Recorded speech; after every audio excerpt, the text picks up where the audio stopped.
நண்பா, விவோவோட Y73, அதாவது இளைஞர்களுக்கான ஸ்மார்ட் ஃபோன் சொல்லிக்கலாம். ஏன்னா ஒய் ஃபார் யங் அப்படி வேணால் எடுத்துக்கலாம். இந்த ஃபோனோட அன்பாக்சிங் அண்ட் குயிக் ப்ரிவியூ தான் இந்த வீடியோவில் நம்ம பார்த்துக்க போகிறோம். ஸோ வீடியோக்குள்ளே போகலாம்.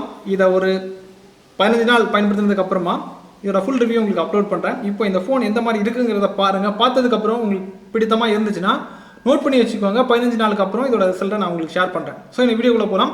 இன்னொரு விஷயம், இது வரைக்கும் நம்முடைய தமிழ் டெக்னிக்கல் குருஜி சேனலில் நீங்கள் ஃபாலோ பண்ணாதவங்களா இருந்தீங்கன்னா கீழே ஃபாலோங்கிற பட்டன் இருக்கும். யூடியூப்பில் பார்க்குறீங்கன்னா சப்ஸ்கிரைங்கிற பட்டன் இருக்கும், அழுத்திக்கோங்க. கூடவே ஒரு பெல் ஐக்கான் இருக்கும், அதையும் டேப் பண்ணி ஆள் போகும்போது நான் எப்பப்போ உங்களுக்கு இந்த மாதிரி புதிய புதிய ஸ்மார்ட் ஃபோன், புதிய புதிய கேட்ஜெட், புதிய புதிய ஏர்னிங் ஆப்பர்ச்சுனிட்டி எது உங்களுக்கு கொடுத்தாலும் உடனுக்குடன் நோட்டிஃபிகேஷனாக வரும்.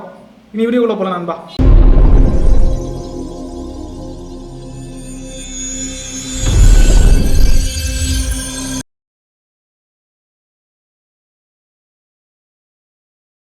நண்பா, இப்போ அதுக்கு இயற்கையுடன் இணைந்து இதை நம்ம அன்பாக்ஸ் பண்ண போகிறோம். பார்த்து வச்சுக்கோங்க. இந்த ஃபோன் வாங்கினீங்கன்னா என்னென்ன வருங்கிறத பாருங்கள். பாக்ஸை ஓப்பன் பண்ணும்போது ஒரு குட்டி பேக் தந்திருக்காங்க. அதுக்குள்ளாடி என்னென்ன இருக்குங்கிறத அப்புறமா பார்த்துக்கலாம். இப்போ அதுக்கு ஒதுக்கி வச்சுட்டோம். இதை தவிர மேலே ஸ்மார்ட் ஃபோன் தந்திருக்காங்க.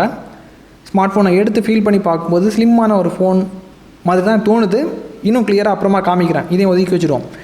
இதுக்கப்புறமா ஃபோனை சார்ஜ் பண்ணுறதுக்கு ஒரு பவர் அடாப்டர் தந்திருக்காங்க. அப்புறம் ஒரு டேட்டா கேபிளை தவிர இயர்ஃபோன் இது கூடவே வருது. சம்மதிக்கணும், நல்லா பண்ணியிருக்காங்க. அதாவது மொக்க குவாலிட்டியில் கொடுத்துருப்பாங்கன்னு எதிர்பார்த்தேன். எடுத்து பார்க்கும்போது நல்லா பண்ணியிருக்காங்க. இதை ஒரு 15 நாள் செக் பண்ணதுக்கப்புறம் தான் இந்த இயர்ஃபோனோட குவாலிட்டி எந்த மாதிரி இருக்குங்கிறத நமக்கு தெரிய வரும். இது அப்புறமா பார்த்துக்கலாம். குயிக் ப்ரிவியூவில் ரொம்ப டீப்பாக போயெல்லாம் பார்க்க வேண்டாம். ஸோ இதை அப்படியே ஒதுக்கிடுவோம். இதுக்கப்புறமா வேறு மேலே இருந்த அந்த குட்டி பாக்ஸையும் பிரிக்கிறேன். அதை பிரிச்சிங்கன்னா ஃபோனோட கேஸ் இருக்குது, அப்புறம் சிம் எஜெக்டர், யூசர் மேனுவல், இவ்வளோ தான் உங்களுக்கு அன்பாக்சிங்கில் வரும். அதாவது இந்த Y73 ஃபோனை வாங்கினீங்கன்னா உங்களுக்கு அன்பாக்சிங்கில் இந்த பொருள் தான் உள்ளாடி இருக்கும். இப்போ ஐடியா கிடச்சிருக்கும். இனி இந்த ஃபோனில் என்னென்ன வசதிகள் இருக்குங்கிறத ஒரு குயிக் ப்ரிவியூவாக பார்த்துப்போம். ஃபஸ்ட் இம்ப்ரெஷன் பார்த்திங்கன்னா நிறைய வேறுபாடுகள் வரும். அதாவது ரிவ்யூ பார்க்கும்போது நமக்கு ரொம்ப மோசமான விளைவுகள் எல்லாம் வரது சான்ஸ் இருக்குது. அதனால் ஒரு குயிக் ப்ரிவியூ இந்த ஃபோனில் என்ன இருக்குங்கிறத தெரிஞ்சுக்கோங்க. ஃபோனு எந்த மாதிரி இருக்குது, லுக்கு எந்த மாதிரி இருக்குது, டிசைன் எந்த மாதிரி இருக்குங்கிறதும் பாருங்கள். குயிக் ப்ரிவியூவில் பேசிக்கான விஷயத்தை மட்டும்தான் பார்த்துக்க போகிறோம். பில்ட் எந்த மாதிரி பண்ணியிருக்காங்கிறத நீங்களே பார்த்துக்கோங்க. நல்லா பண்ணியிருக்காங்க. அப்புறம் ஃபினிஷிங் உங்களுக்கு பக்காவாக பண்ணியிருக்காங்க. அதாவது ப்ரீமியம் ஃபினிஷிங் பக்காவாக இருக்குது. அதே மாதிரி லோகோ எந்த இடத்துல ப்ளேஸ் பண்ணால் கரெக்டான ஒரு நல்ல ஒரு அவுட்லுக்கை கொடுக்குமோ அதுக்கேற்ற மாதிரி அந்த பிளேஸில் பார்த்து விவோங்கிற லோகோவை வச்சுருக்காங்க. அதாவது மோட்டோரோவில் பண்ணுற மாதிரி சவுண்ட் பாரில் கரெக்டான இடத்துல அவங்க ப்ளேஸ் பண்ணுவாங்க. அந்த மாதிரி இது பண்ணியிருக்காங்க. ஃபோனு உண்மையிலே சொல்லப்போனால் ஸ்லிம்மாக இருக்குது. அதே மாதிரி கையில் வச்சு யூஸ் பண்ணும்போது உணரும்போது நமக்கு ஒரு ஃபோனை கையில் இருக்கிற மாதிரியான அந்த ஃபீல் வரல. இதுக்கப்புறமா ஃபோனோட ஃப்ரண்ட் சைடை பாருங்கள். உங்களுக்கு 6.4 இன்ச்சில் AMOLED ஃபுல் HD டிஸ்பிளே தந்திருக்காங்க. அப்புறம் ஃப்ரண்ட்டில் உங்களுக்கு செல்ஃபி எடுக்கிறதுக்காக 16 மெகாபிக்சல் கேமரா தந்திருக்காங்க. அப்படியே பேக் சைடில் வந்துட்டிங்கன்னா மெயின் கேமரா, அதாவது பிரைமரி கேமரா உங்களுக்கு 64 மெகாபிக்சலில் தந்திருக்காங்க. ஃபோட்டோ சாம்பிள்ஸ் எந்த மாதிரி இருக்குங்கிறத நீங்கள் 15 நாளுக்கு அப்புறம் நீங்கள் பார்த்துக்கலாம். அது வரைக்கும் பொறுமையாக வெயிட் பண்ணிக்கோங்க.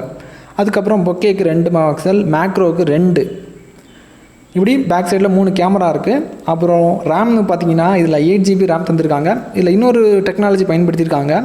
அதாவது 8GB ப்ளஸ் அடிஷ்னலாக உங்களுக்கு 3GB எக்ஸ்டெண்ட் ஆகி கிடைக்கும். அப்போ யோசிச்சு பாருங்கள், வேறு லெவலில் இருக்கும் ஃபோனு. அதாவது குயிக் ப்ரிவியூவில் வேறு லெவலில் இருக்கும் சொல்கிறேன். செக் பண்ணி பார்த்ததுக்கப்புறம் தான் நமக்கு தெரியும். அதையும் நோட் பண்ணி வச்சுக்கோங்க. இதுக்கப்புறமா இதில் ஒரு கேமிங் ப்ராசஸர் தான் பயன்படுத்தியிருக்காங்க. MediaTekோட ப்ராசஸர் G95 ப்ராசஸர்.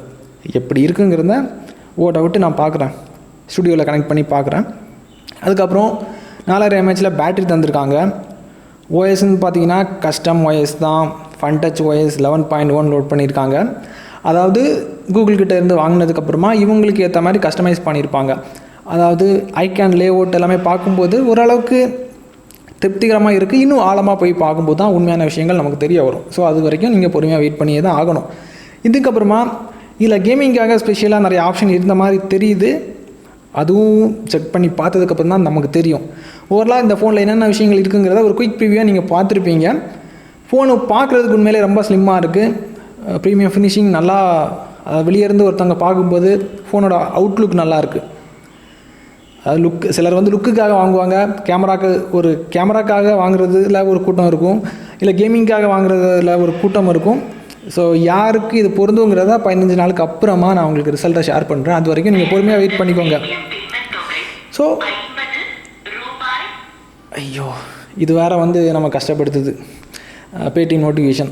ஸோ இன்னொரு நல்ல ஒரு அப்டேட்ஸில் பார்த்துக்கலாம் நண்பா. பொறுமையாக வெயிட் பண்ணிக்கோங்க. தரவாக செக் பண்ணி பார்த்ததுக்கப்புறமா உங்களுக்கு அவுட்புட்டை ஷேர் பண்ணுறேன். Keep supporting. சந்திக்கலாம் நண்பா.